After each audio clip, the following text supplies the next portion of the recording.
Getting everything set up and ready to go. Just started Rumble Studio. Getting ready to, or waiting for uh, Beam to fire up. Looks like it's going now. All right. So it looks like it is up and going. Let me go and check the live stream, make sure I can hear my voice.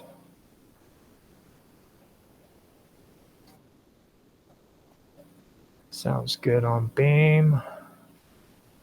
Get that out so I don't make too much of a noise. Now I'm going to go on to Rumble, check out my live stream there as well.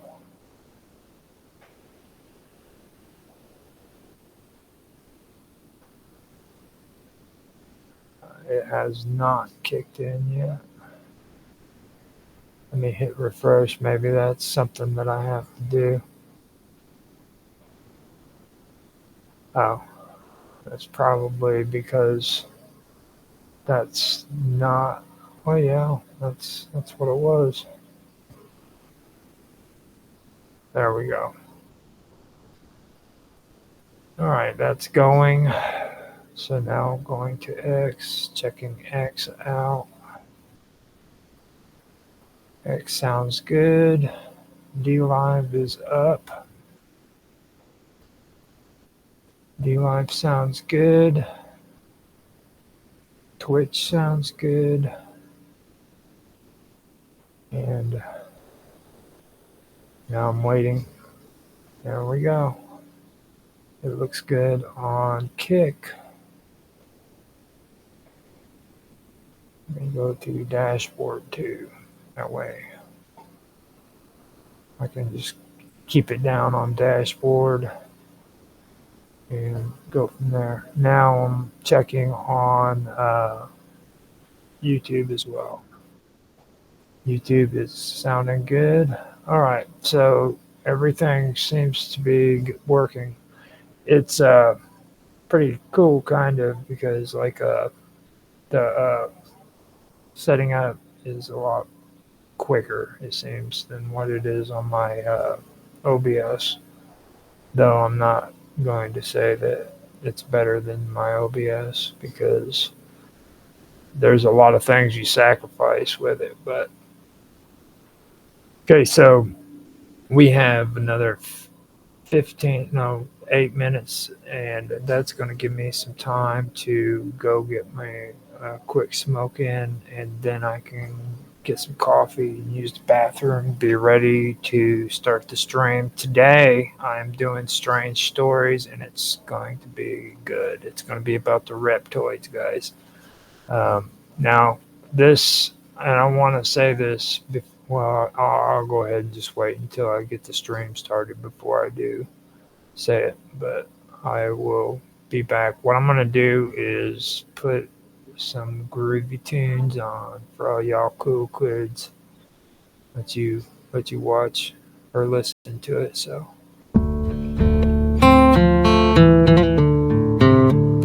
long before the rivers knew their name, before the mountains whispered flame,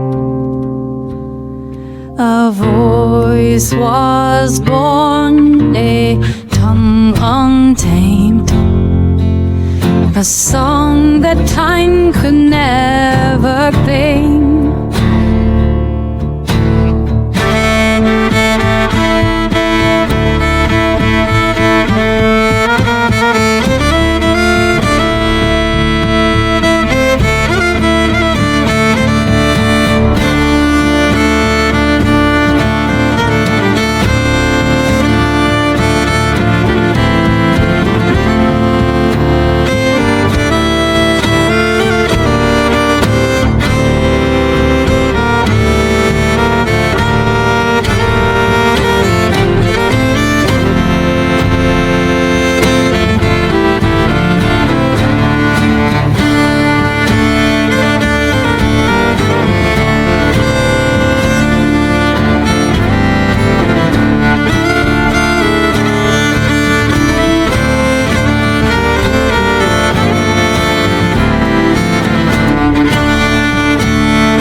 long before the rivers knew their name, before the mountains whispered flame. A voice was born, a tongue untamed, a song that time could never claim.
Long before the rivers knew their name, before the mountains whispered flame,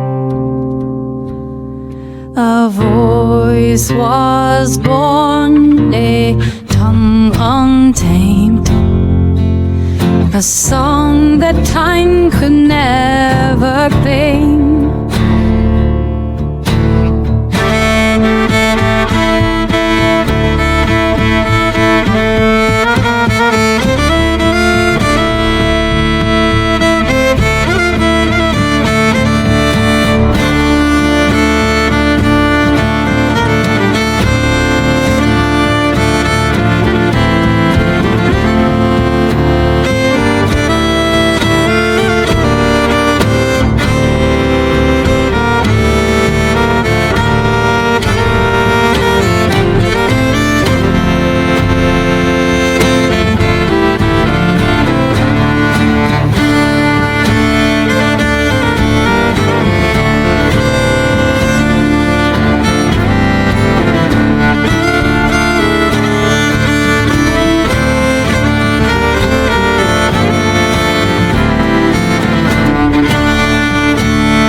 sings, we are not alone.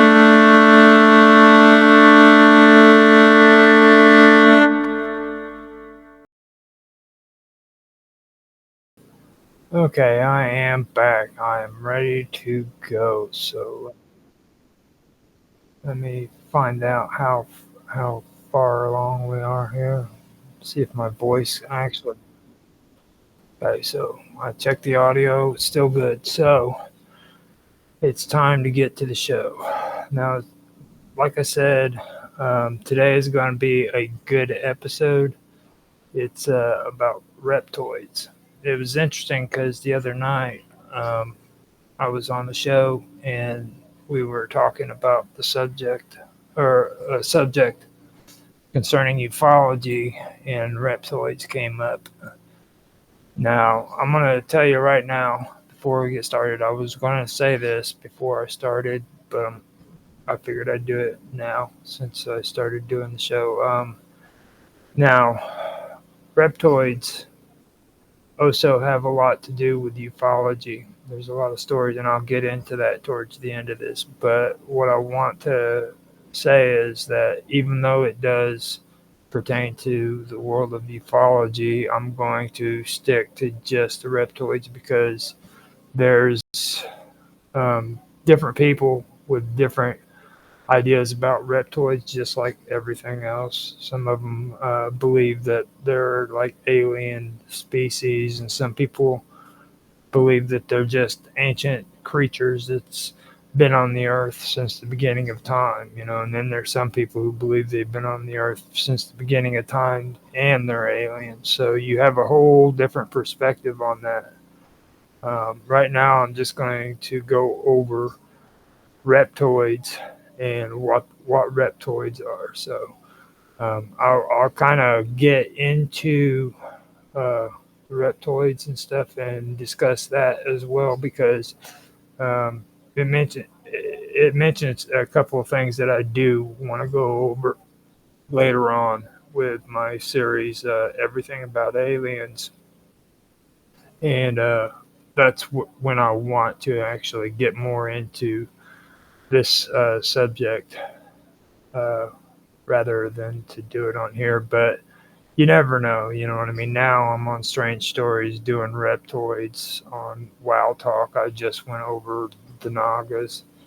So it may be just something that I have to do. I've been holding off on doing those episodes for a while now. So I may just go ahead and get into this subject. I don't know. So with that all being said, I am just going to get on with the topic. The topic is on reptoids. Now, when you start discussing reptoids, you have to go back to the beginning where it all began.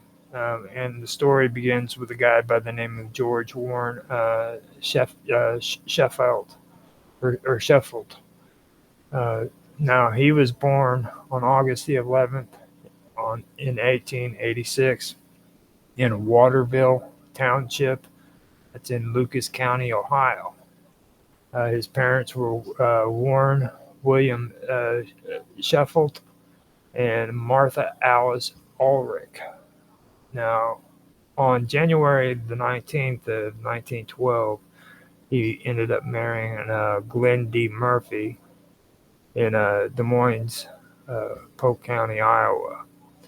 Now, after that, in the 1920s, Sheffield relocated to Los Angeles, California, and there he worked as a mining engineer. Now, this is in the 1930s. Afterwards, like 10 years later, this is the time period where he started gaining attention. And that's because of his claims about an underground city that was supposed to be beneath Los Angeles. And this underground city was supposed to be inhabited by an ancient race that he referred to as the lizard people. Okay. Now, from what I found out, he never mentioned anything about aliens or UFOs or anything like that. He just referred to them as lizard people who lived under Los Angeles in underground caverns and that had tunnels and stuff like that. Um, now, uh, like I said, they were called the lizard people. Now, he also asserted that he had created a device that he called the radio X-ray. Um, he, uh, uh, he said that he could detect underground tunnels and gold deposits with it. All right. Now that by itself had been a matter of, or it has been a matter of debate if it was actually used or if it was actually uh, if it worked. Okay. Now I've had my opinions on that, considering a lot of the breakthroughs that they've uh, had when it comes to archaeology. Now they have a device which, lo and behold, guess what? Can be moved across the ground with wheels and does the same exact thing that what what his radio X-ray does. You know, that was back in the 1930s. Don't get me wrong, but it seems odd that he claimed to have a device that they have now today in today's world. So that kind of makes me wonder if maybe it did exist or if it, you know, or if it didn't. I mean, there's a lot of controversy about it. Now, before I get into this, I want to let everybody know that um, this story has a lot of controversy. A lot of people have just flat out called him a hoax. Um, some people believe him. A lot of people actually believe what he said. It inspired a lot of people to go further in this topic.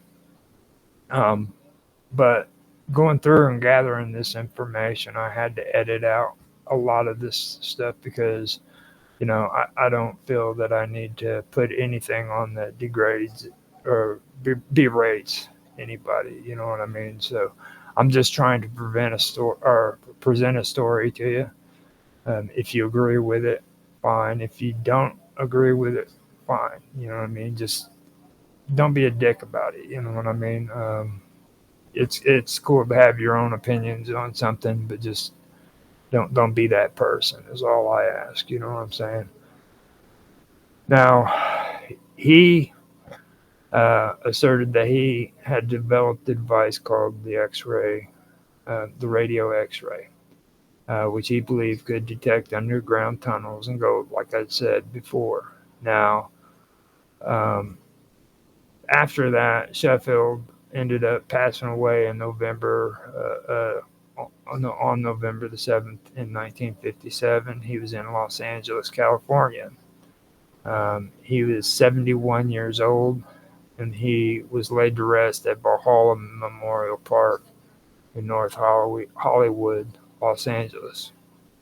Now, while specific details about his later life are limited, genealogical records does provide a framework of his personal history, which included his family's background, his marriage, um, you know, personal endeavors, and then his final resting place. Now, the reason why I bring that up is because, like, you start hearing the story, and it even gets to the point where it's hard to believe that this guy actually existed. Like, was he real, or was he just like a fictional person that somebody, you know, said, "My name's George Sheffield," you know, and then he just created this elaborate hoax. So what I did is I actually checked it out, and yes, he did exist. This man was real. He wasn't. It wasn't. He didn't make a phony name to um, you know, create a hoax and be a con man, basically. So I do know that much. Now George Sheffield's theory about the reptilian civilization beneath Los Angeles like I said, emerged in the early 1930s. His claim revolved around an ancient race that he called the lizard people, whom he believed had built this elaborate underground city thousands of years ago to escape a catastrophic event. Now, Sheffield claimed that he was led to the legend by an unnamed Hopi uh, or Apache elder. It all depends on what version of the story you've heard, you know. And this elder um, who told him of the ancient race of reptilian beings that had once lived beneath the surface of what's now Los Angeles. Um, uh, he I've heard different stories about it. I've heard that it was an unnamed Indian, but then I've also heard that it was a person. Like they actually knew the name of the person, but they couldn't figure out where he was or where he was located. Um, but anyhow, this Apache or Hopi elder told him of an ancient race of reptilian beings that had once lived beneath the surface of what is now Los Angeles, basically. This civilization was said to have been really, really intelligent and highly advanced and technologically superior to any known ancient human civilization. Okay. Now, that story, from what the story is now, has changed somewhat according to like I said, whichever version of the story you've heard from, because some people make it out like they're like just reptilians that live down under the ground and come up out of the sewers and abduct you and humans and take them down into the ground for food.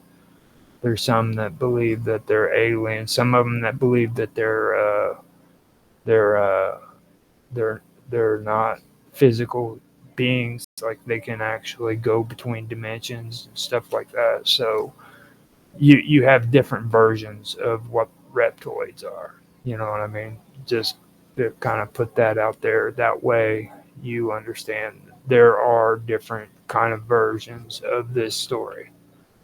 Now, some people still believe that they're highly advanced, and some people still believe that they're basically creatures that come up out of the ground and eat you.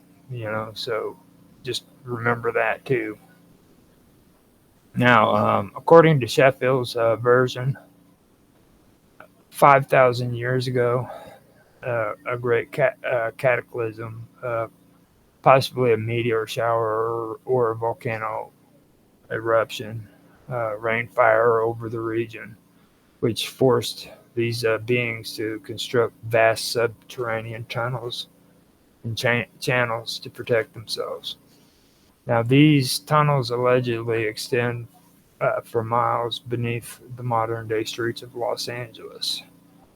And there's even stories that it goes even farther beyond Los Angeles into other areas of that region as well, which I will get to here in a little bit.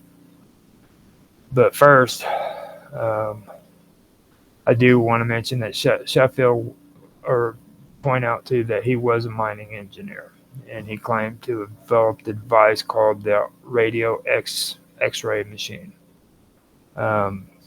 Before I get into all the other stuff, I do want to talk about this machine because he asserted this device could detect underground structures, gold deposits, and even unknown tunnel systems. Using this technology, uh, he was supposed to have mapped out an extensive network of tunnels beneath Los Angeles, and they were supposed to stretch from Mount Washington to Southwest uh, Washington to like the Southwest Museum to downtown Los Angeles, and then it's supposed to extend towards the ocean near Santa Monica. So this is how elaborate he was saying that these tunnels were right there in Los Angeles. The most intricate portion of the subterranean network, he called, or he claimed, it laid beneath Fort Moore Hill in present-day downtown LA. Sheffield also made claims that it went possibly all the way to Mount Shasta.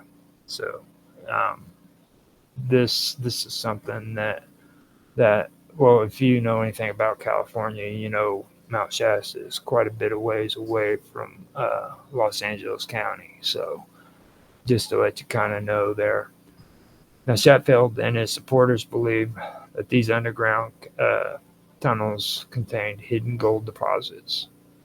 They also were supposed to have lost records and other ancient artifacts that were left behind by these lizard people. Now, he hypothesized that their civilization had an advanced system of smelting gold and storing it in vast vaults, which his machine was able to detect.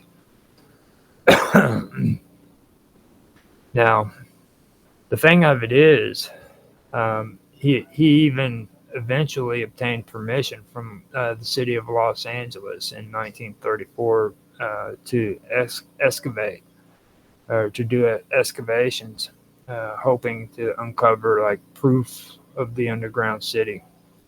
But eventually, the excavations uh, fell through. Okay, they stopped, and his efforts never like yielded any concrete evidence. Um, Eventually, the project was abandoned. Basically, not long after the project uh, was discontinued, Sheffield just basically faded into obscurity, uh, and details surrounding his personal life became difficult to trace. Now, while there is genealogical records that confirm his death in 1957, um, other he did just seemingly vanish from public records uh, before that, you know. And that led to a lot of speculation about what happened to him and why his excavation efforts were never completed. You know, to this day, I don't think they really have said why they stopped the excavation of it because some people say they ran out of money.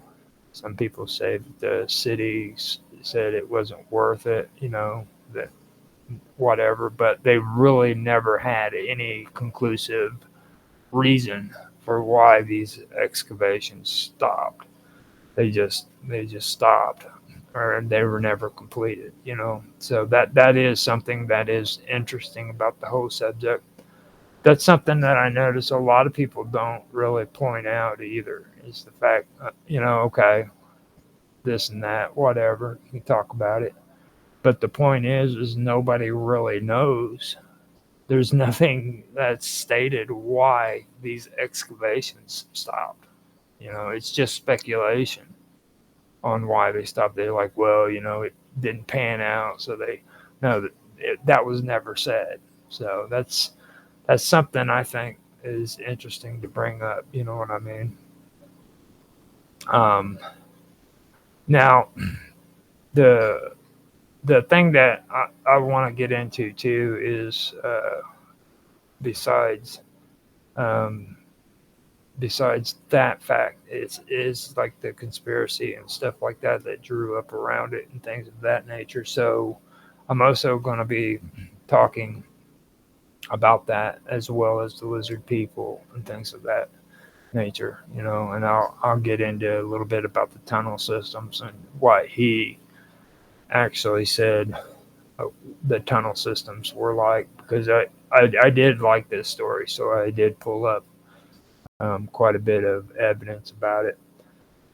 I wanted to move on to this topic too, away from what I was doing, because this is strange stories, you know what I mean? And a lot of the stuff that I was presenting earlier was a lot of his story. historian stuff, and I have ancient mysteries, so this was the one that I thought would be good after going into what I was doing with the Naga and stuff of that nature. I figured this would be the next logical step to do the reptoids. So with that being said, I'll continue. Now, despite the lack of physical evidence, the lizard people legend endured. It gained traction, and I mean a lot of traction, especially among the conspiracy theorists and the paranormal enthusiasts. Now, over the years, it's been linked to other reptilian theories, um, including those involving shape shifting extraterrestrials and global elitists. Now, with that, you can easily guess who I'm getting ready to talk about. It's David Icke, of course, because who's the king of the shape shifting reptiles, reptoids? It would be David Icke. So, except for he didn't call them reptoids. Now, some modern urban explorers claim that Los Angeles does have a hidden network of tunnels, but these are generally linked to like old sewage systems, Prohibition era smuggling routes, and Cold War bunkers, rather than an ancient reptilian civilization. Nonetheless, Sheffeld's claims remain one of the earliest American urban legends involving underground reptilian beings.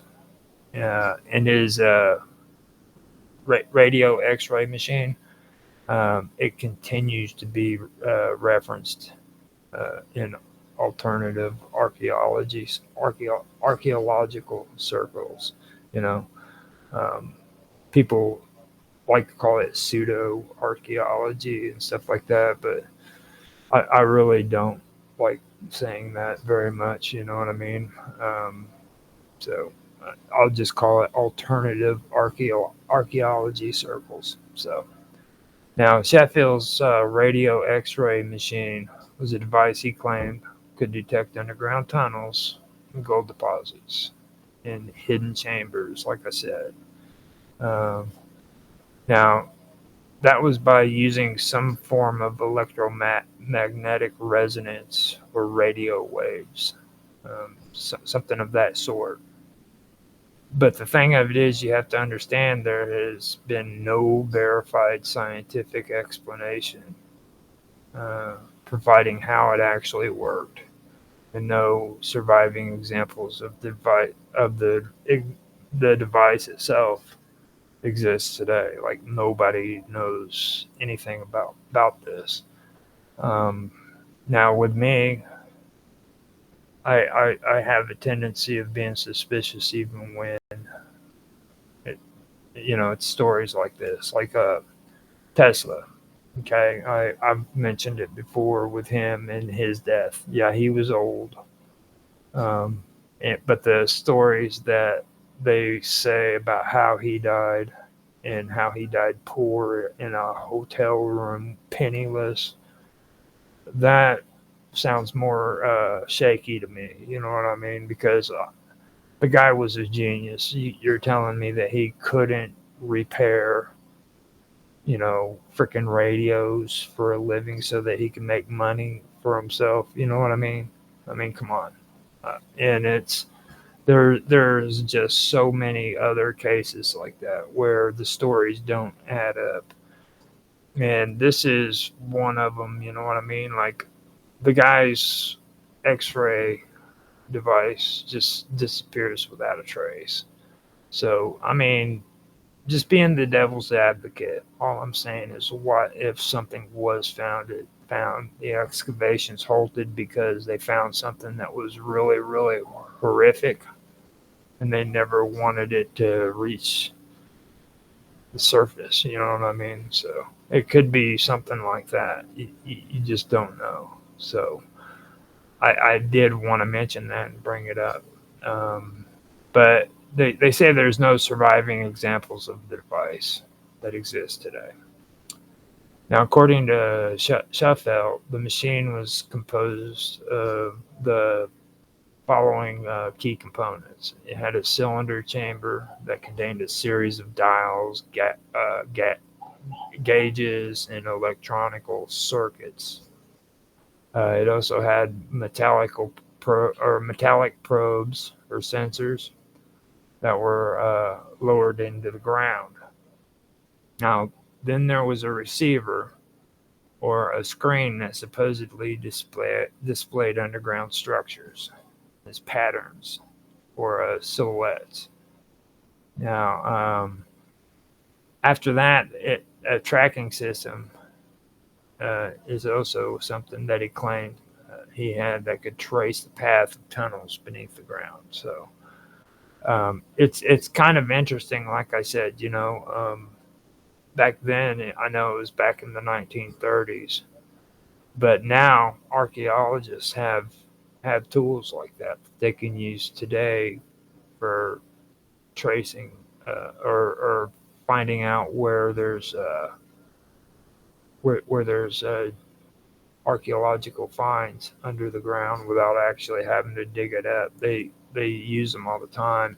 You can see them in crap loads of documentaries, So that's something that I noticed whenever I went through this, So it could be some type of lost technology that, or stolen technology that that people aren't or wasn't supposed to know about until here recently, within the near future, or near past, whatever you want to call it.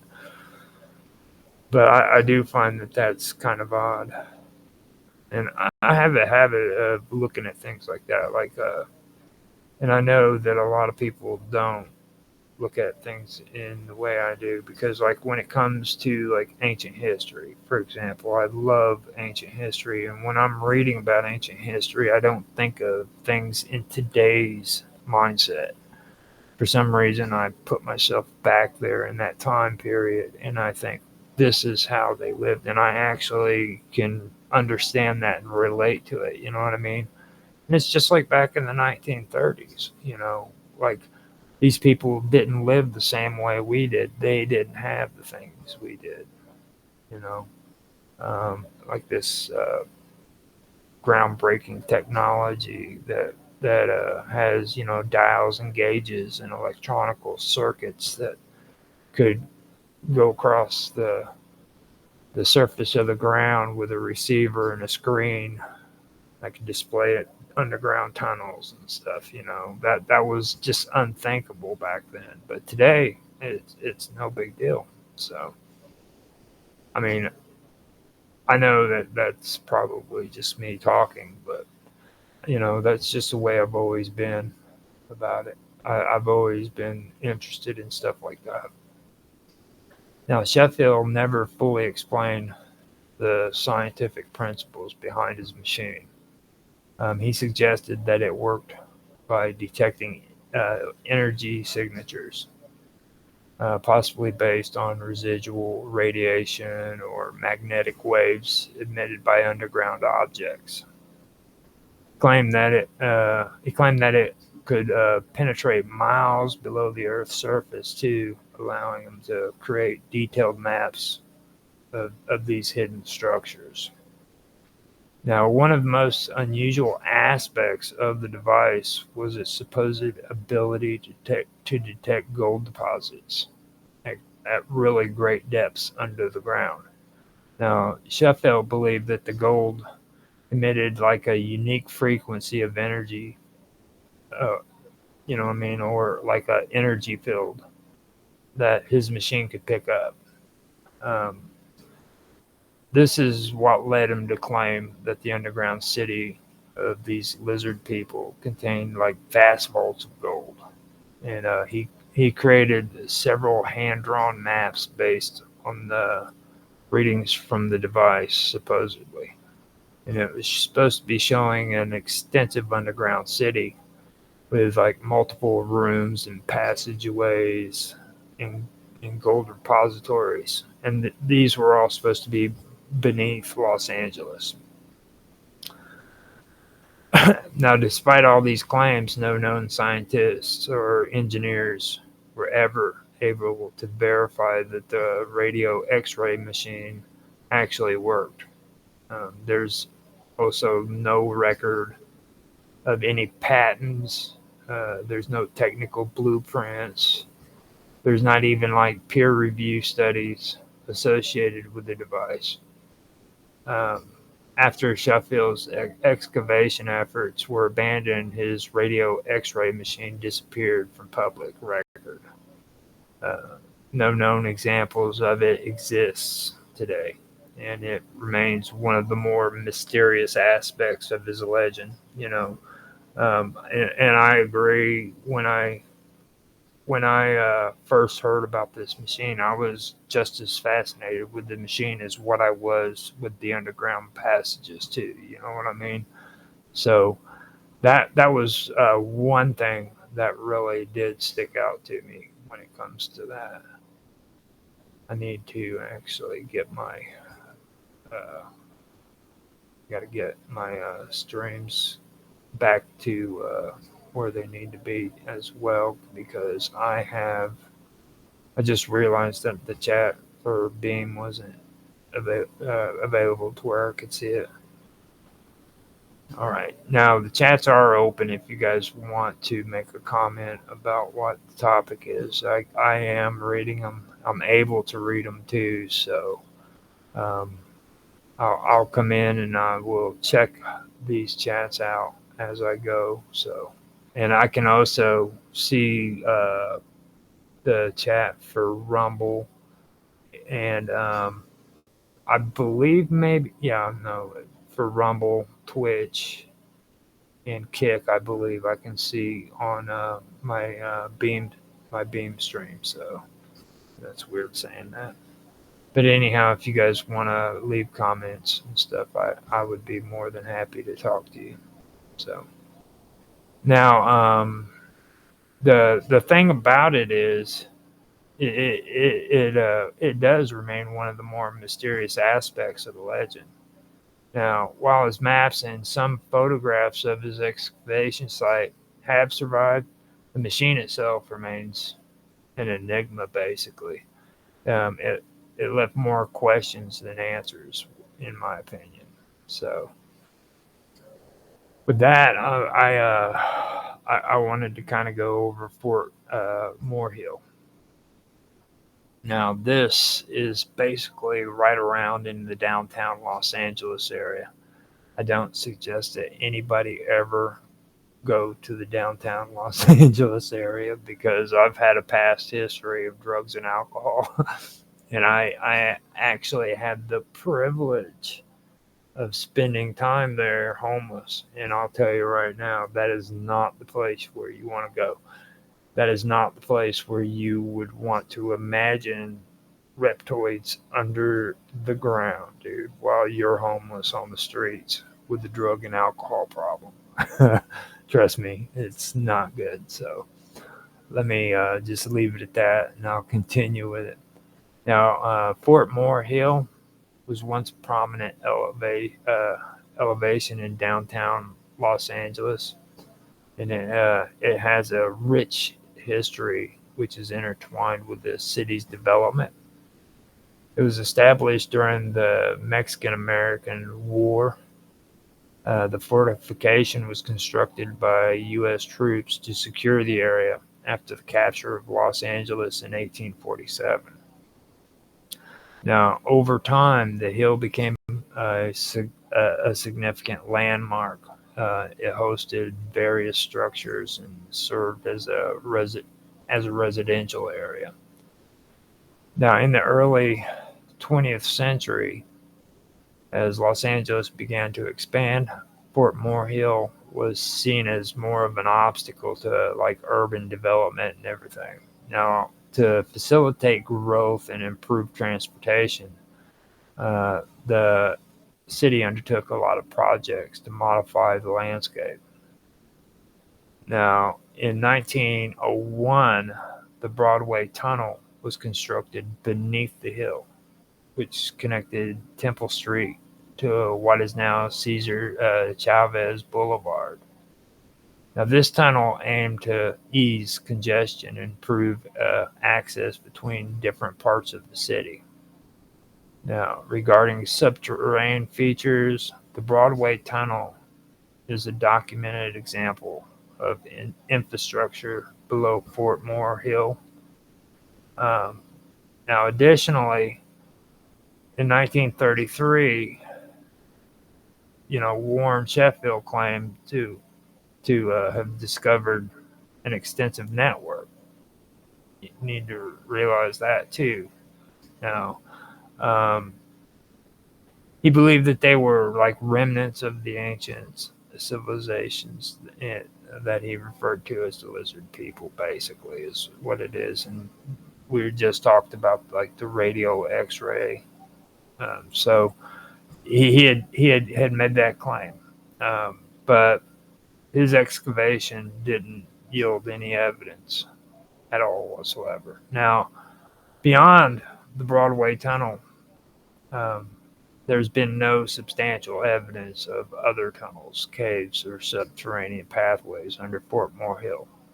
That's the only thing that they've found there, and that was the Broadway Tunnel, and that's it. Now, the hill itself, it also underwent significant alterations, including partial excavation and grading, to accommodate the city's growth. Now, today the area is marked by Fort Moore Pioneer Memorial, which commemorates its historical significance and stuff like that. But that is basically the only tunnels that they claim is there is the Broadway Tunnel. Now, the thing I want to really get into now is the catastrophe and everything.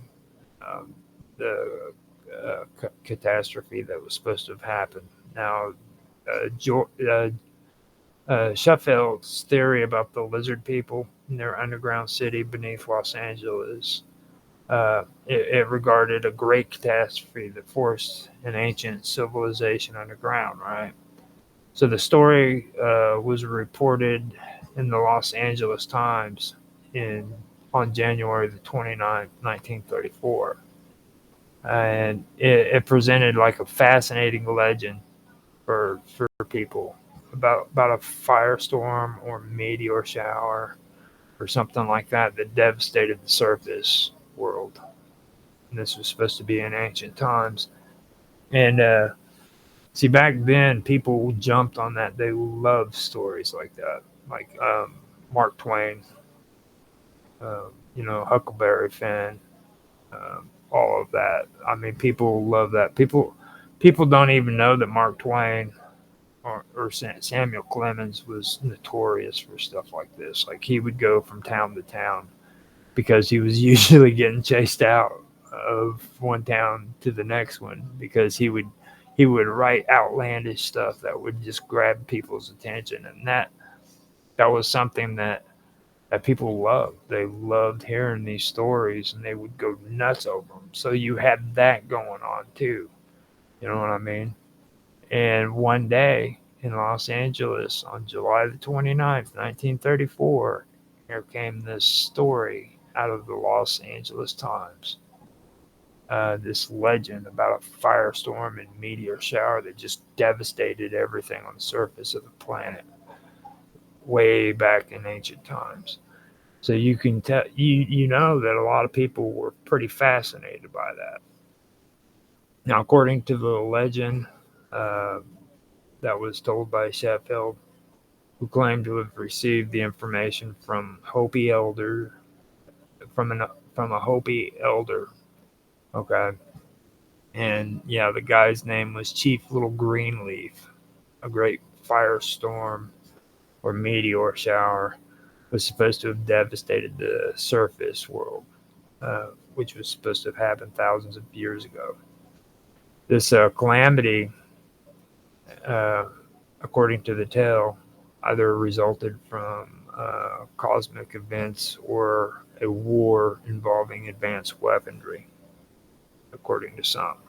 Now they start talking, and this starts getting into the whole thing about Atlantis and Mu or Lemuria. Lemuria. Well, see, I believe that Mu and Lemuria were two separate areas. I don't believe there's some people who believe that they were the same, but I believe that Lemuria and Mu were originally supposed to be two separate spots. But right here is where you start getting into the Atlanteans at war with the Lemurians. And that is where the advanced weaponry comes from. And I had just finished up on what we were talking about with that on everything about aliens. If you guys are interested in checking that out, me and Austin, Todd, and Mr. Robot did a little bit on that. So we've got a playlist on YouTube. If you guys want to check that out, just go to The Wonderful World of Weirdness and check out the playlist, and you'll see everything about aliens. And that'll have all that information in there if you want to see it. It's pretty interesting. It goes back into old Hindu beliefs and religions. It talks about underground caverns, underground worlds, things of that nature. So, now the legend suggests that a massive meteor shower or comet impact ignited vast fires across the land, turning the entire region into inhabitable wastelands. Now, this disaster led to a great loss of life among surface dwellers, which forced the survivors to seek refuge underground. Another version of the legend also hints at a war between civilizations where one faction unleashed devastating weapons that set the world ablaze. Um, I've heard different stories to that. Lemuria was supposed to have been real close to Earth and the way things worked with nature. And they would attack the Atlanteans, which is what caused Atlantis to sink into the ocean. But the Atlanteans had devastating weapons as well, and a lot of stuff relating to the Hindus' belief systems also indicate powerful weapons of the gods, and they are what is believed is going on there with the Atlanteans and a few other factions. But that's all, like I said, in the Everything About Aliens series. So that's where all this is. I just wanted to skim across it, and I ended up running my mouth and saying more than what I really wanted to let out, you know. But that's basically the gist of it, where all of that comes from. Now, the destruction was described as far-reaching flames resembling a nuclear inferno. Okay. This is supposed to have scorched the earth and made it impossible for life to continue on the surface. Now, this also goes according to ancient Indian folklore as well. Now, according to the story, a race of highly intelligent reptilian humanoid beings who were referred to as the lizard people foresaw this disaster, and they built a massive underground city beneath what is now Los Angeles, as well as beneath other parts of the American Southwest. Now, the city was allegedly constructed using advanced engineering and chemical techniques that allowed them to melt rock and carve out vast chambers and tunnels. Now, these underground structures were designed to protect against the firestorm and that ravaged the surface world. Now, the tunnels and chambers were said to have stretched for miles beneath Los Angeles, extending from Fort Moore Hill to Mount Washington and even beyond. Now, some interpretations of the story suggest that golden tablets containing knowledge of this lost civilization were stored deep within these subterranean chambers, too. Um, Now, one of the most intriguing aspects of Sheffeld's theory was that the lizard people supposedly left behind these golden records. There were thin sheets of gold engraved with ancient knowledge, astronomical records, and a lost history. Now, these records, according to legend, would reveal the true origins of humanity, the great catastrophe, and the secrets of the cosmos. Now, Sheffield believed that these golden tablets, which are buried in the vaults, or were buried in the vaults, um, were the key to unlocking the mysteries of this lost civilization. Now, some researchers speculate that the story might have been loosely based on like Hopi and Zuni and other Native American myths that also describe an ancient race retreating underground due to this great catastrophe. Now, what they're meaning by that is the Hopi legends speak of the time when their ancestors sought refuge underground to escape a cataclysm, but they were guided by a race of underground dwelling beings that were ants. Now, after gaining attention in 1934, Sheffield's excavations at Fort Moore Hill abruptly ceased. There was no evidence of tunnels, golden tablets, or reptilian humanoids uncovered. Soon after, he just vanished from public records. And that, like I said, led to speculation that he either abandoned his project, uh, maybe he faced legal issues, or perhaps he was forced to stop his work by some unknown parties. You never know. It could have been any of those things altogether. Now, Sheffield supposedly mapped the underground city beneath Los Angeles, which he claimed had been uncovered through his use of the radio X-ray device. Now, this is one of the most interesting aspects of his theory, okay, about the lizard people. The maps was said to reveal like this complex network of tunnels and chambers. And this was supposed to have been designed by an ancient race of reptilian humanoids, and it was supposed to stretch under the city. Now, the maps allegedly depicted a vast subterranean city which he described as being highly organized and strategically constructed. It was said to be several hundred feet below the surface of Los Angeles, too.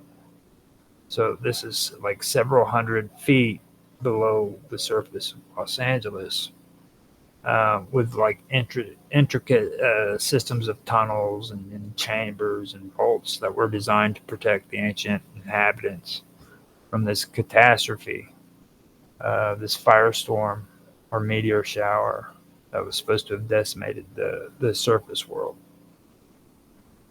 Now, the main tunnels in Sheffield's map were said to run east to west, with each one stretching for miles beneath the city. The tunnels were described as wide enough for carts and large machinery to pass through, indicating a high level of engineering sophistication. Now, the tunnels followed a mostly straight path, though there were sections that where they turned like sharply, and they possibly led to like different sections of the underground complex. Now, the tunnels weren't just functional; they were also but they also included elaborate architectural features, such as arched ceilings, intricate carvings, and even spaces marked as temple or ritualistic areas. Now, one of the most important features of the map was a central vault, believed to be located in a large chamber beneath Portmore Hill, a prominent location in Los Angeles, too, by the way, which is downtown. Now, Sheffield believed that this chamber contained golden tablets, the golden tablets I was referring to, and these tablets held knowledge of the ancient lizard people. Now, the vault was reportedly buried deep underground, possibly around 500 feet below the surface, with the entrance to it being protected by elaborate defenses, including dead ends and false passages meant to confuse intruders. The directional layout of this vault led to multiple rooms, some said to have advanced technology or mysterious artifacts. The map also depicted numerous branching tunnels that extended out from the central vault, each one leading to different parts of the underground city. Now, these tunnels were reported to be narrower than the main passageway, but still wide enough to be navigated. Now, some of these branching tunnels supposedly led to other chambers, some of which were believed to have been used for storage or ritualistic purposes as well, and others to residential areas where the reptilian inhabitants lived. Now, Sheffield described finding hidden passageways that led to areas not marked on any conventional maps. Now, these areas were supposed to be part of uh, a secretive inner sanctum used by the ruling elites or the priests of the underground civilization. These chambers were said to contain unusual artifacts too, such as strange statues, ancient relics, or possibly even preserved bodies of the reptilian beings themselves. There were also mention of secret routes possibly leading to the surface, exits and stuff like that. That the ancient inhabitants would use uh,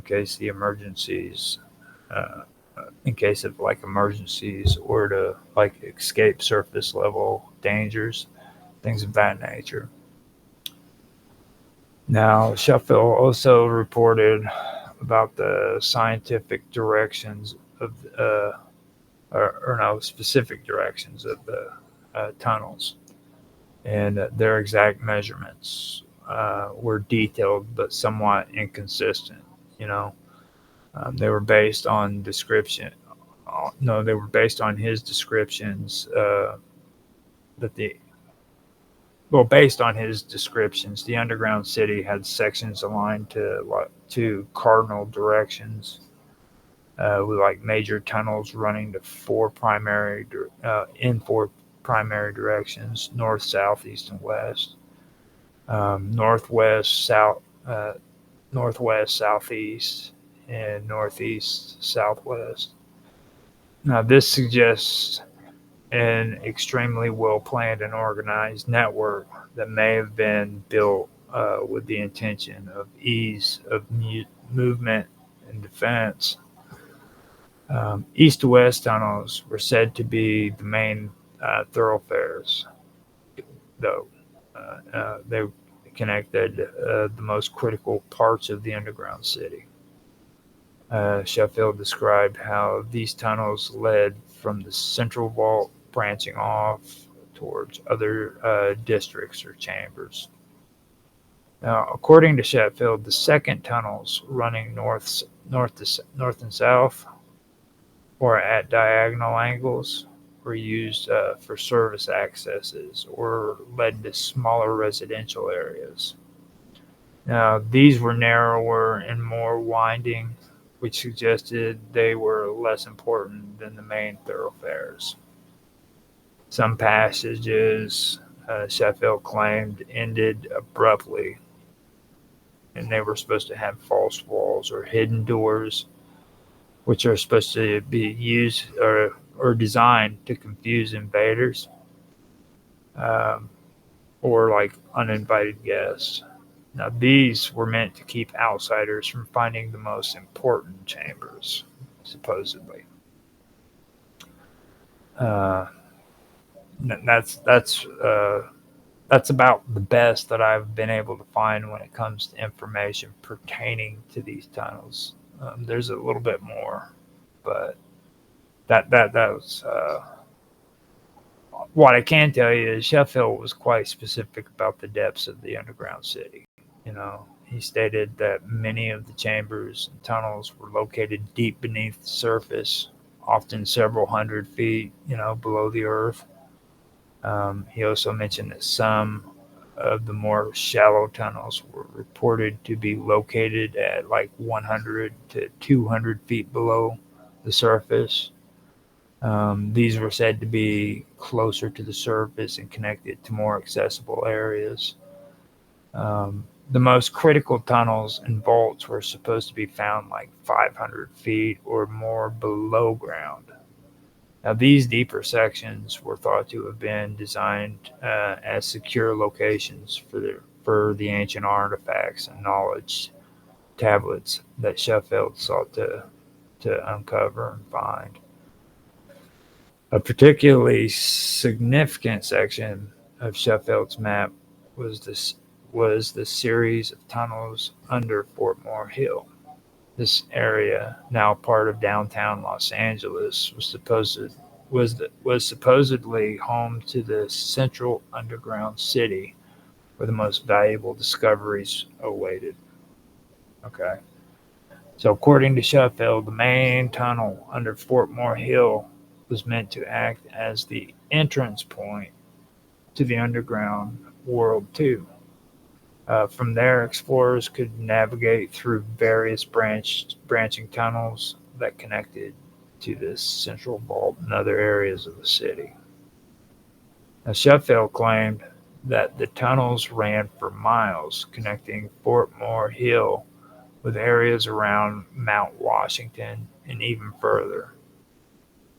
Though, like I said earlier, no direct evidence of these claims ever emerged. Sheffield's map was not an artifact he physically found. Instead, he used his radio X-ray device, a method that he claimed could detect underground features by sending radio waves into the earth. These waves would bounce back, revealing the presence of underground voids or materials like gold. And I also want to, elaborate more on the Hopis, the Hopi National American tribe, known for their spiritual and rich mythology. They also have a legend that speaks of serpentine reptilian beings, often referred to as serpent gods or snake spirits. Now, these share similarities with themes in other indigenous and ancient mythologies as well, including the Mayan. However, their legend is unique to their own culture. I do have to say that. And they don't describe these beings as the same kind of reptilians as depicted by like modern conspiracy theories, though. Instead, the Hopi speak of like serpent beings in the context of like spiritual and natural forces. Now, the Hopi mythology involved the ant people and snake spirits as like central figures who played a role in the survival and guidance of the Hopi during various ages of the world. Now, the Hopi worldview divides time into different worlds or eras, with each world being destroyed and reborn. Okay. Now, these serpentine beings were thought to have played key roles during these cycles of destruction and creation. So, now in the earliest world, according to the Hopi belief, the snake spirits or the serpent gods came from the sky or underground realms as well. Now, these beings were described as having human like bodies with features of serpents or reptiles, possessing long, graceful bodies which were covered in scales, and sometimes with feathered serpents or winged serpents associated with their forms as well. And I'm pretty sure some of you guys will know what that is hinting at. Now, these beings weren't evil, as some might assume, based on later interpretations of serpents in various mythologies. But they were regarded as wise and powerful spiritual entities who possessed great knowledge of the earth and the cosmos. In the Hopi tradition, serpents, particularly the rain serpent, were also symbols of fertility, transformation, and healing as well. Now, during the Hopi's early migration after the First World was destroyed, the Ant people are said to have come to the aid of the Hopi people, guiding them to underground shelters to protect them from the devastation of the world above. Now, in some variations of the Hopi creation story, it's said that the snake spirits also guided the Ant people and were instrumental in leading the Hopi people safely through the chaos of the world's destruction. Now, it's through these underground shelters that the Hopis were preserved, according to their legends. These shelters were described as being deep beneath the Earth's surface, similar to the modern idea of cavernous subterranean realms. Now, the Hopis believe that these beings lived within the earth and watched over them during their migrations and transitions through the world, or through all of the worlds, because they believed that worlds were destroyed and then a new world began. So the Hopis also believed that the snakes' spirits were guardians, sacred knowledge too. These beings were often connected with water, as serpents are traditionally associated with life-giving forces. And in the Hopi worldview, water is considered one of the most important elements that sustains life. The rain snake and the serpent of water were symbols of renewal, vital energy, and natural cycles. Now, the Hopi creation story tells of a time when the serpent gods worked in harmony with the earth's natural forces. This world went through multiple cycles of destruction too, with each era being wiped away by like floods, fire, or other cataclysmic events.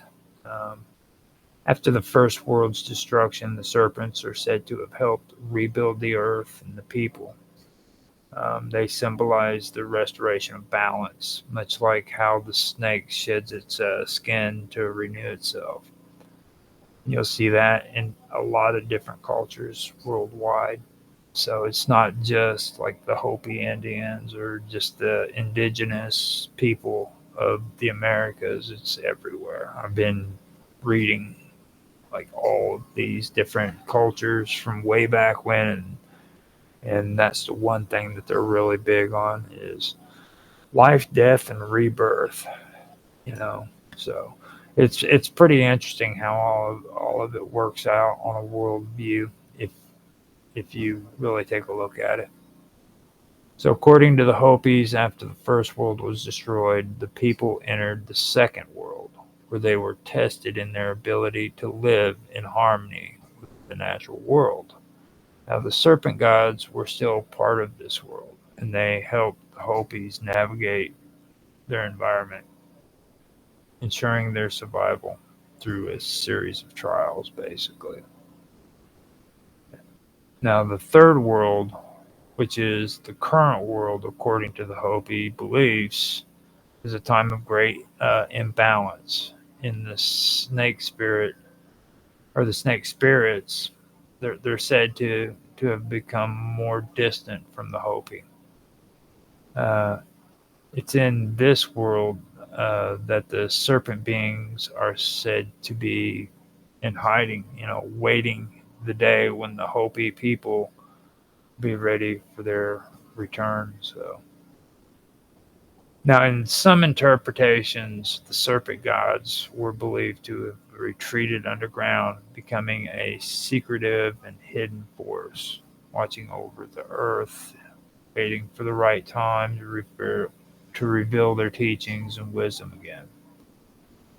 This in line with the idea of these beings being guardians of sacred knowledge and the forces of transformation. Now, the Hopis believed that when the time was right, the serpent spirits would reemerge to guide humanity in the next phase of evolution, basically. Serpent imagery has remained an important part of the Hopi culture throughout the centuries, too. The snake dance is one of the most well-known aspects of Hopi spiritual rituals, symbolize the connection between the human world and the serpent beings. It emphasizes the spiritual significance of the serpent as a guide and protector. Now, the Hopi and Kachina spirits, many of which represent animals and natural elements, including serpents. Okay. Some of these Kachinas are believed to be the embodiment of the snake spirits, coming to the Hopi people in the form of human serpent hybrids, bringing messages of renewal and survival. Also, the snake dance itself. The snake dance itself is a sacred ritual in which Hopi men dance with live rattlesnakes. It's believed to be a symbolic act of communication with the snake spirits. The snakes are handled with great care and reverence, as they represent the vitality of the earth, and the dancers hope that the spirits of the serpents will bring fertility, rain, and balance to the land. Plus, you don't want to get bit by a snake while you're dancing and manhandling them. That's just not cool at all. You know what I mean? So, while the Hopi and the Mayan cultures are distinct in their practices and beliefs, both share a deep reverence for serpent-like beings. Now, in Mayan mythology, serpents are seen as powerful creatures, okay? Especially the feathered serpent, Quetzalcoatl. He represents wisdom, creation, and life. Similarly, the Hopi serpent gods are connected to life and fertility and the regeneration of the earth. Now, both cultures viewed serpents not as agents of evil, but as symbols of transformation, knowledge, and the balance of the universe. The concept of serpents being tied to water, rain, and fertility also transcends both Hopi and the Mayan mythologies. It marks these creatures as important symbols of the life cycle and the mysteries of what's going on here on Earth, So the Hopi Native American legend about reptilian or serpent-like beings is deeply intertwined with themes of transformation, guardianship, and sacred knowledge and cosmic balance. These beings were seen as both protectors and guides during critical moments in history. Uh, they helped the Hopis survive times of destruction and ushered in new cycles of life. Now, while these beings were often serpentine in appearance, they were revered for their spiritual significance rather than feared. Through Well, although their story aligns in certain respects with the Mayan serpent deities like Quetzalcoatl, the Hopi's version is more closely tied to their cosmological understanding of the world, their relationship to the earth, water, and the natural forces that sustain life. Now, the legends continue uh, to influence the Hopi culture and their practices. Um, they, uh, they, they, they still do the sacred dances and ceremonies as like serpent spirits, and it remains like a powerful symbol of the tribe's ongoing connection to the mysteries of the earth and these serpent gods and stuff. So it's pretty interesting stuff. Uh, Now, after that, I do want to bring up the Snake Brothers. Now, the Snake Brothers are pretty fascinating, um, and they're also lesser known. They're a lesser known part of Native American mythology,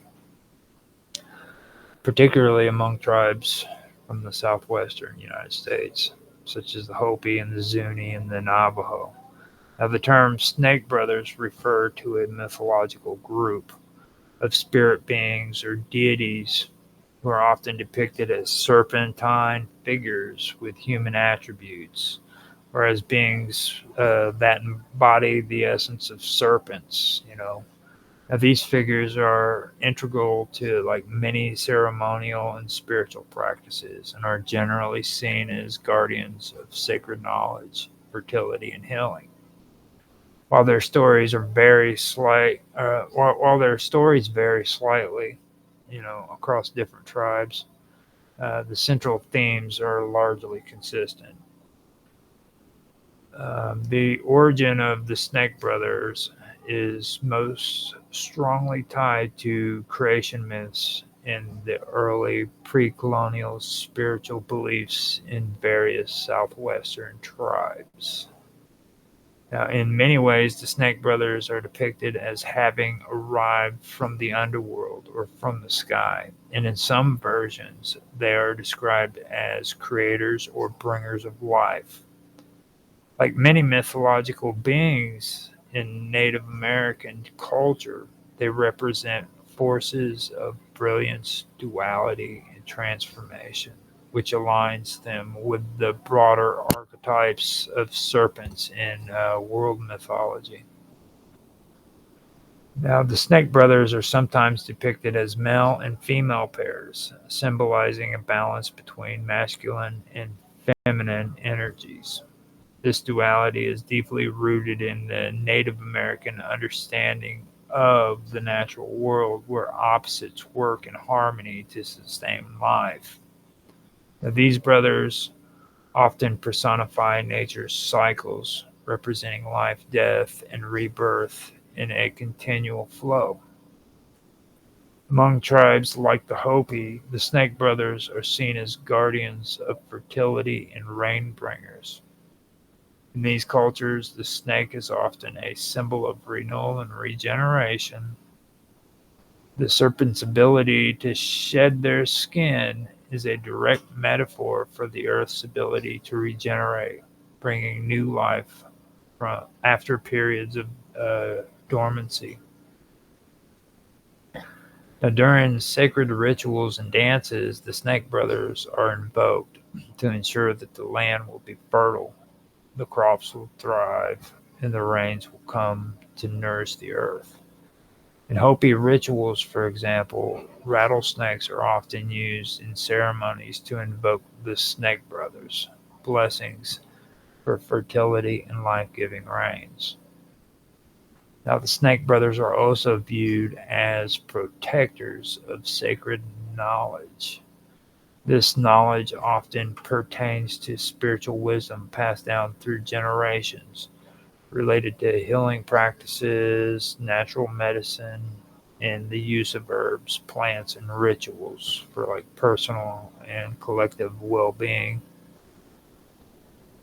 The Snake Brothers are also seen as spiritual guides who lead individuals or communities even to greater understanding, helping them align with natural rhythms and cosmic laws.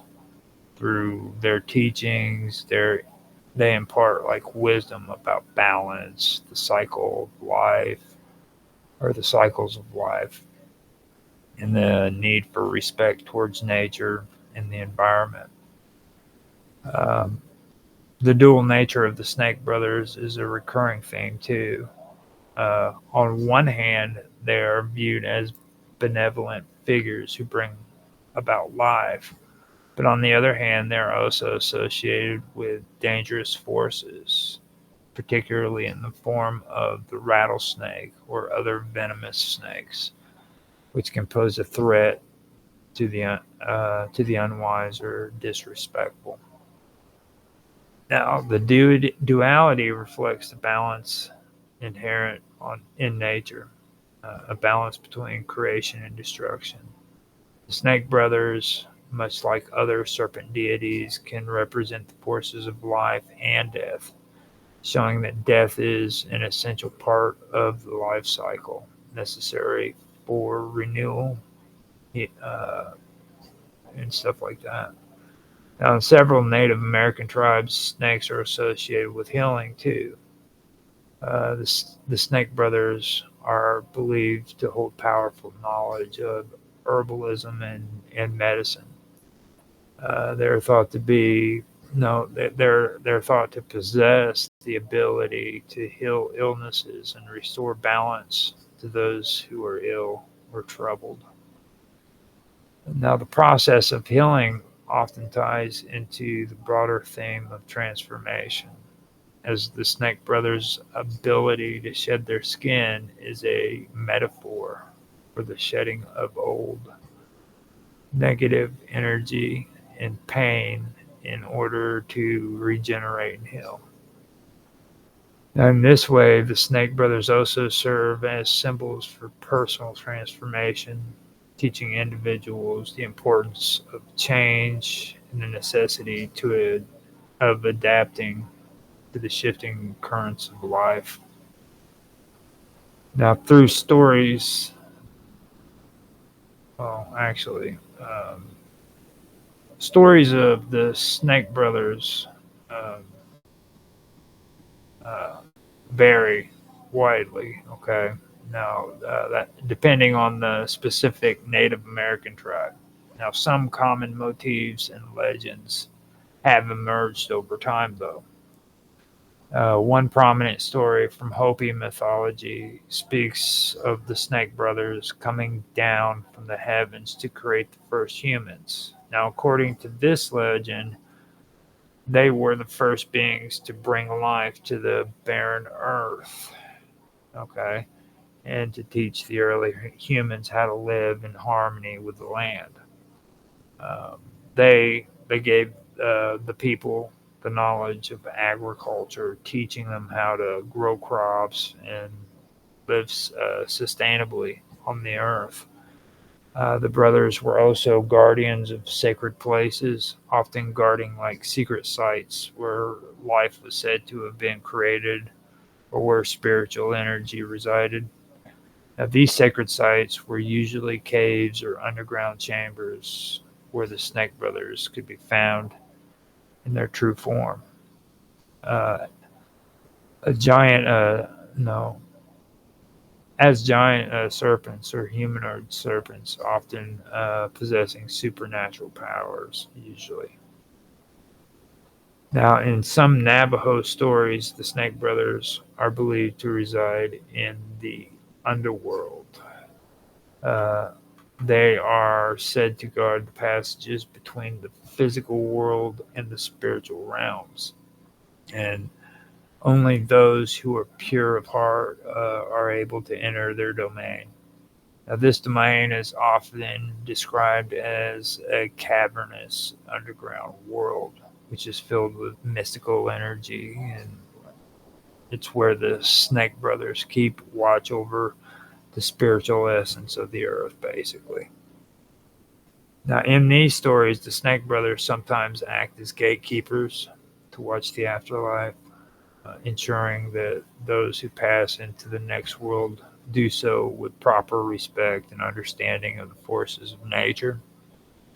Now, the underworld is not seen as a place of torment, but as a realm of transformation where souls undergo a process of purification before being reborn in a new form.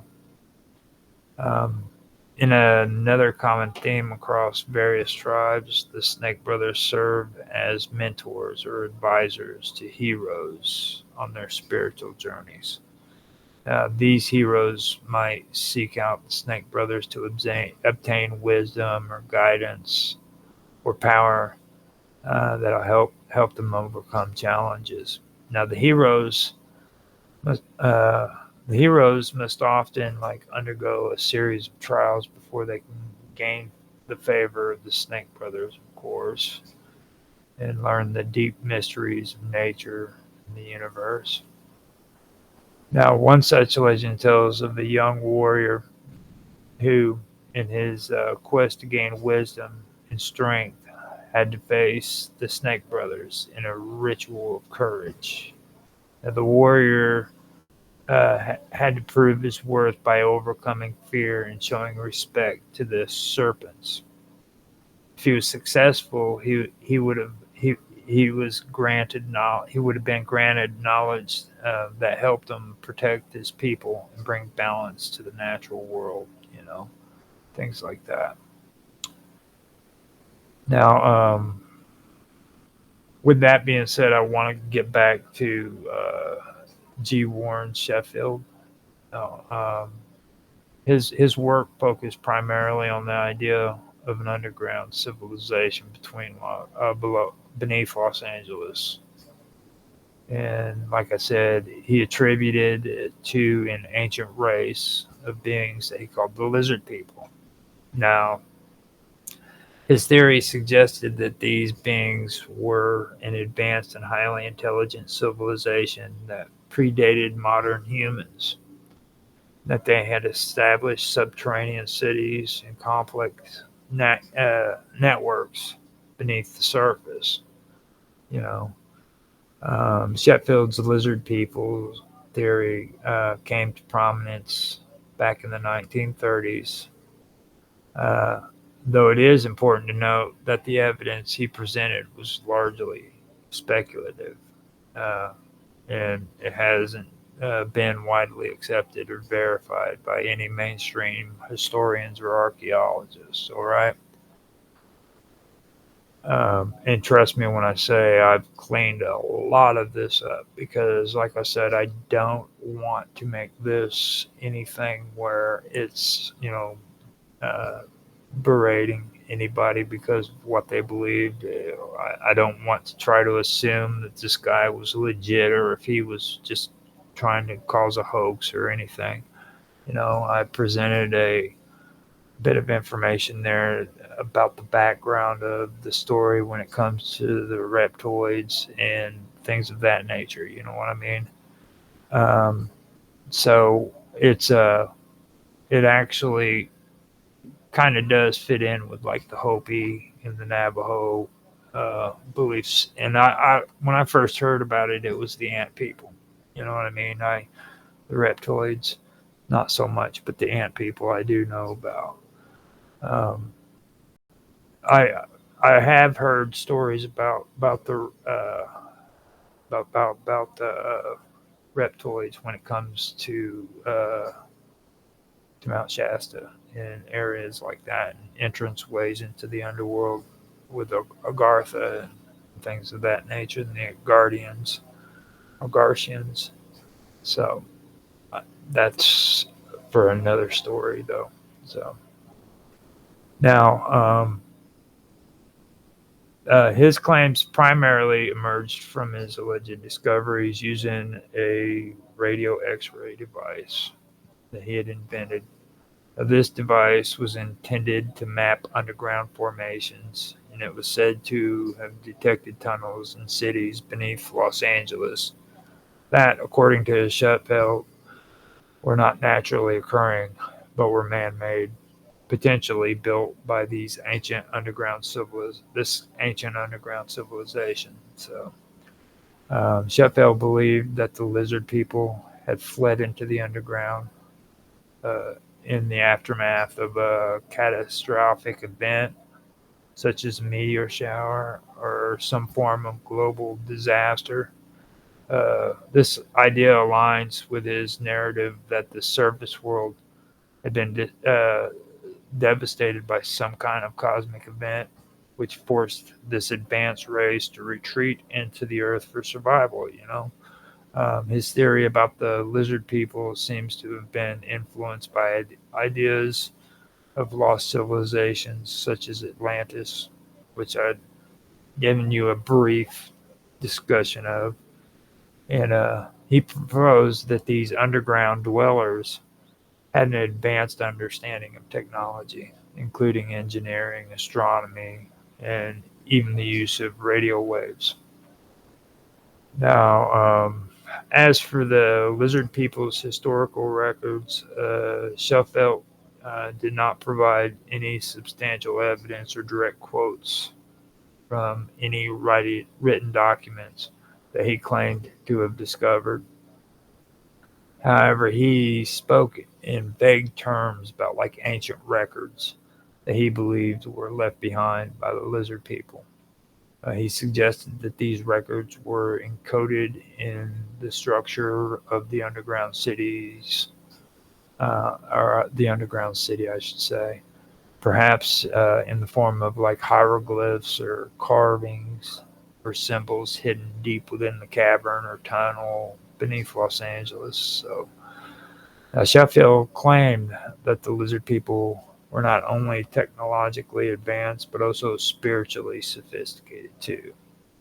He speculated that their society was highly organized and hierarchical, with each member of the civilization playing a specific role within the structure. He proposed that they had masters who were possibly priests or spiritual leaders, and that the entire civilization was based on deep understandings of both science and spirituality. The lizard people, according to Schufelt, were said to have possessed an advanced system of knowledge, um, which, like I said, included astrology and mathematics as well. I don't want to leave that out.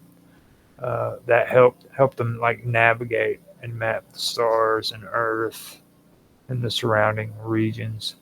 Now, Schifelt also suggested that the lizard people had knowledge of highly advanced cosmology, which might have included concepts about Earth's magnetic field, cosmic events, and the natural forces that govern the universe.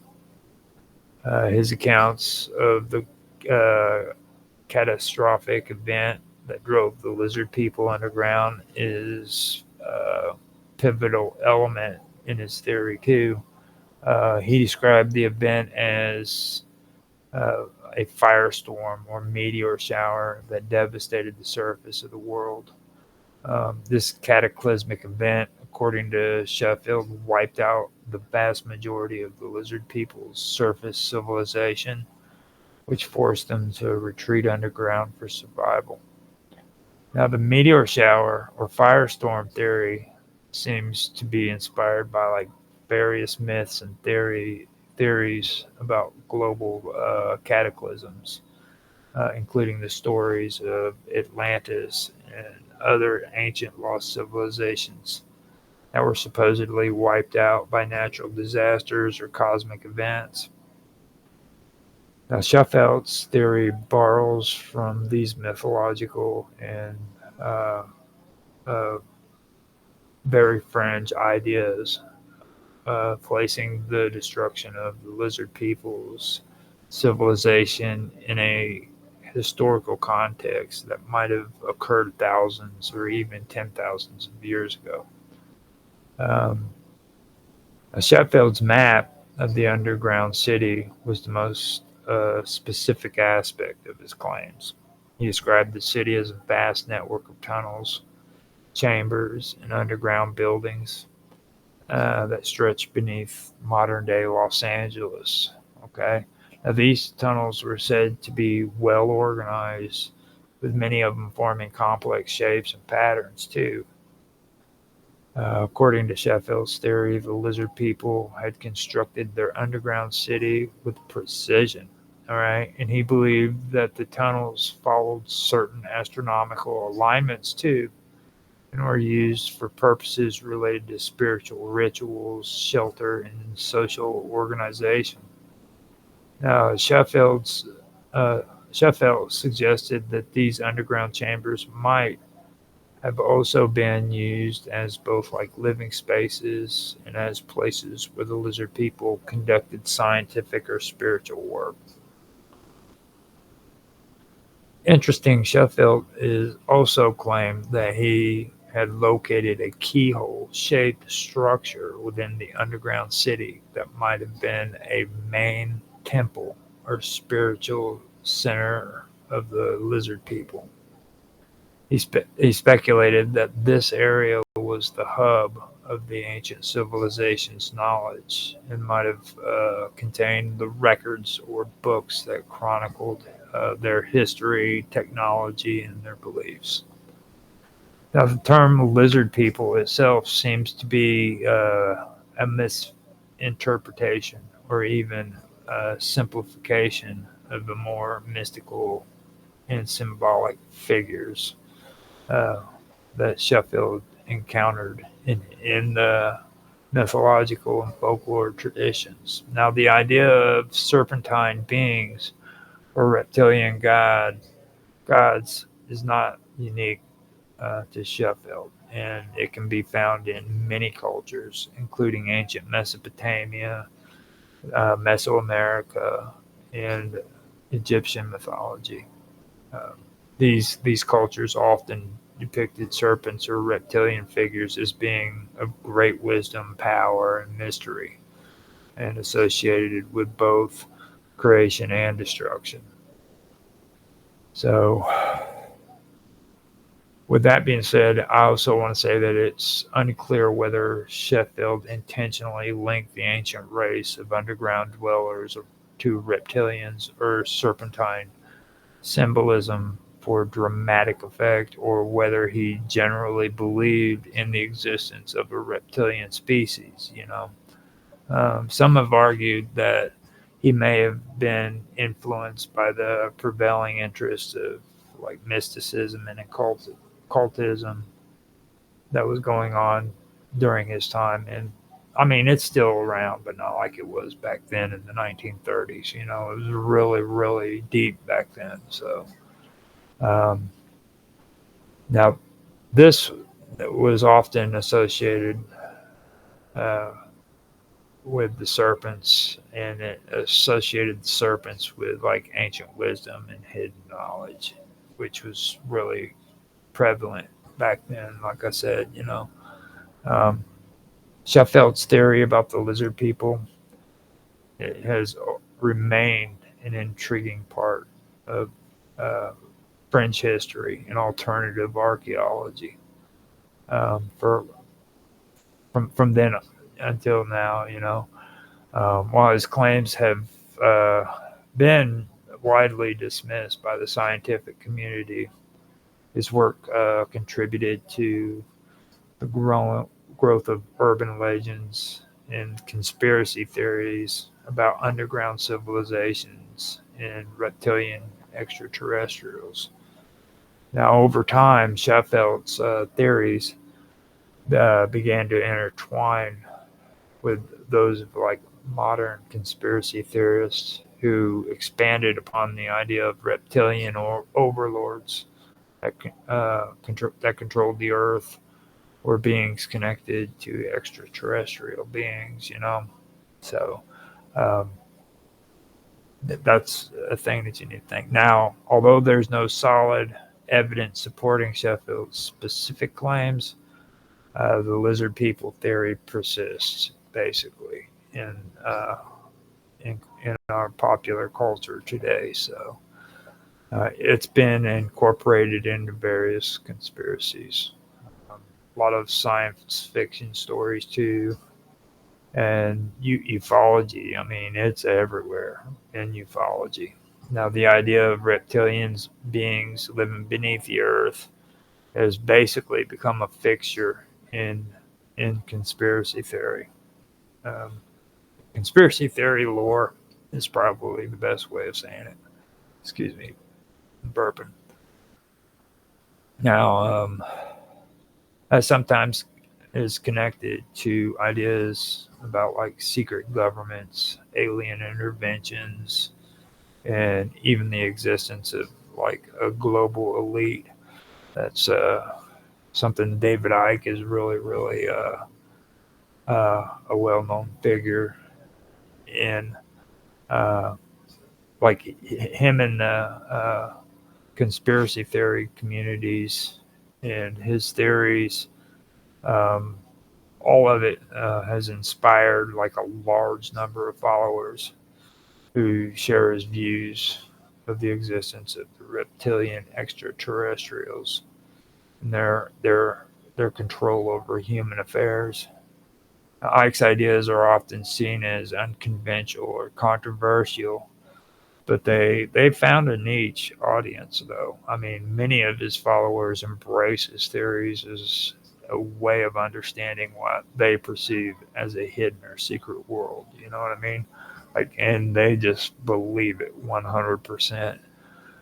Now, I will say that since he's gotten older, he's not talking about the reptilians as much as what he used to. But I really wish he would start talking about the reptilians more now, because, like, these days, it seems like he's more stuck in DMT world, and holding hands and singing Kumbaya and love, peace, and all that stuff, and 5G. And I remember him as being, the guy who talked about, the reptilians, and how the royal family were all reptiles, and hidden shapeshifters that were elitists that were taking over the world. So I don't get too many chances to talk about David Icke, so this is my chance to actually say a few words about it. Now, Ike's central thesis revolves around the idea that reptilian beings, or reptiloids, however you want to say it, are shape-shifting extraterrestrials that have infiltrated Earth's ruling elite, uh, controlling world events, governments, and institutions. He believes that reptilian beings have been in positions of power for millennia, manipulating humanity for their own purposes. Um, some of his followers expand upon these ideas with their own interpretations, often blending Ike's ideas with other conspiracies or mystical beliefs. And there's a few examples of other people that are involved too. Like there's Alex Newald, who is one of the individuals who has publicly expressed his belief in Ike's reptilian theories. Now, he claims to have had a personal encounter with extraterrestrials in the 1980s while living in New Zealand.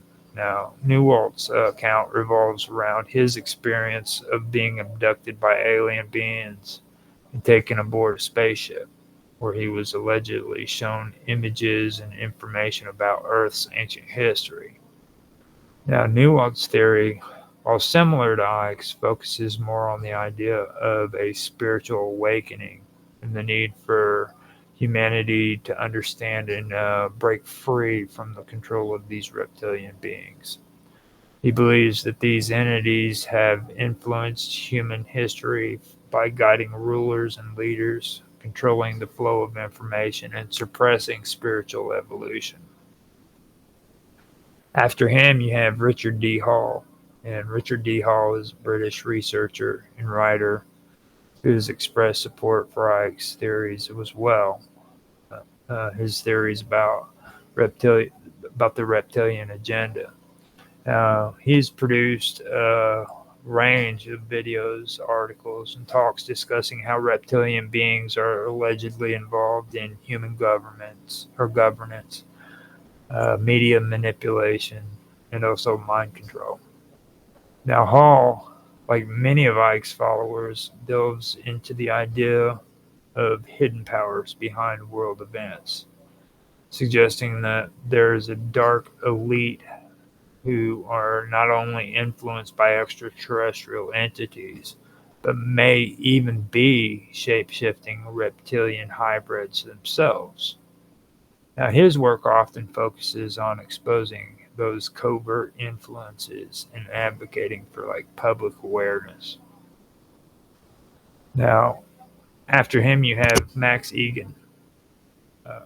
And Max Egan is an Australian researcher also, and a public speaker who has voiced support for many of the same ideas promoted by Ike. He believes that humanity is controlled by a hidden agenda, which includes reptilian beings pulling the strings of power from behind the scenes.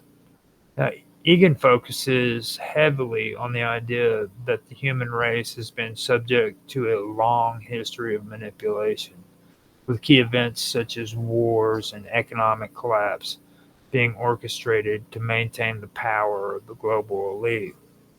Now, his work is deeply rooted in anti-authoritarian sentiments, as he advocates for a more natural and spiritually aware existence free from the control of these extraterrestrial influences. Okay, so after that, we come to Kathy O'Brien. Kathy O'Brien is a whistleblower who is claimed to have been subjected to government mind control programs. Control programs known as MK Ultra, which I've mentioned before on a few of my previous episodes and on other people's shows. But MK Ultra, which she allegedly claims involved her being manipulated by powerful figures. Now, O'Brien, whose work ties into the idea of satanic ritual abuse and government-sponsored mind control, suggests that the elite and political figures who are part of these programs are often connected to reptilian extraterrestrials or reptilian hybrid bloodlines. Now, O'Brien's theories about reptilians or reptilian control are deeply intertwined with her experience of government secrecy, trauma, and the idea that certain powerful individuals are not entirely human, but have been genetically manipulated or are operating under the influence of alien beings. Now, with that, we come to Jordan Maxwell. Now, I think Jaffe has had this big misconception of me when it comes to Jordan Maxwell. He thinks that I believe all the stuff Jordan Maxwell says. Don't get me wrong. Just because I've listened to him and stuff does not mean that I believe 100% everything Maxwell says. As a matter of fact, most of the stuff that I've researched about Jordan Maxwell that he says is not accurate whatsoever. what it was with me was I had a conversation with Jeffy before where I'd said, I like to build computers, okay, so, or fix and repair computers. So there's times where I would be sitting at a computer repairing computers, and I would be doing it for hours and hours on end, like almost days at a time, it seemed like, and in my own little zone and not focusing on anything around me but that computer. And I'd have Maxwell Jordan on the computer behind me playing in a video, and I would hear Maxwell just start saying, you know why? You know why? It's because you are stupid. You are stupid. You do not know. And he'd just start ragging on the freaking camera, dude. And I would come out of my trance, dude, and I would just start busting up laughing, you know, because he caught my attention. And that is what I remember mostly about him, and believe it or not, you can say whatever you want to about the man, but the man influenced quite a few people. As a matter of fact, Jordan Maxwell was probably one of the biggest influencers for David Icke, to be honest with you, because um, Maxwell was into a lot of things, man, and you can see uh, that in David Icke with these things that he talked about earlier on when he was talking, things of that nature. So let me start talking more about Jordan Maxwell. Now, Jordan Maxwell was a researcher in occult and mystical traditions, and he has been, or he had been, an influential figure in the alternative research community.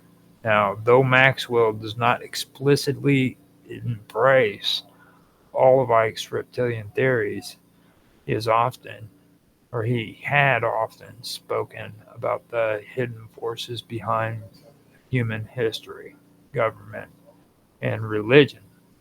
Now, Maxwell suggested that humanity has been influenced by a secretive elite in esoteric knowledge. Uh, has been influenced by secretive elite and esoteric knowledge. And while he focuses more on symbolism and the occult, many of his ideas intersect with Icke's theories.